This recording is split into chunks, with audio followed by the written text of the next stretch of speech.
देखा दोस्तों 80 साल के डोगरा कैसे डांस करत हे। हमन आए हमन जयजयपुर शादी में तो बतात हन। देखा था 80 साल के डोगरा ह कैसे डांस करके दिखाई सावय। कतका खूबसूरत से दिखाई दे डांस करत हवय। तो हम अभी आए हमन जयजयपुर छत्तीसगढ़। तो देखा थे जी शादी घर में वो जी देखा हुआ जी ये शादी घर हुआ है। तो हम बताए थे शादी घर में कैसे कैसे शादी करते थे ना।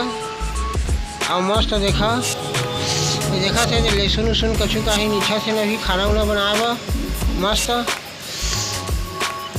ये लहसुन ला नीचे एक कटोरी में करत हन हमन बढ़िया से चांदनी छाए हन बढ़िया मजा के। देखा थे घर है घर मस्त हमन घर में अभी शादी घर आए हैं दोस्तों।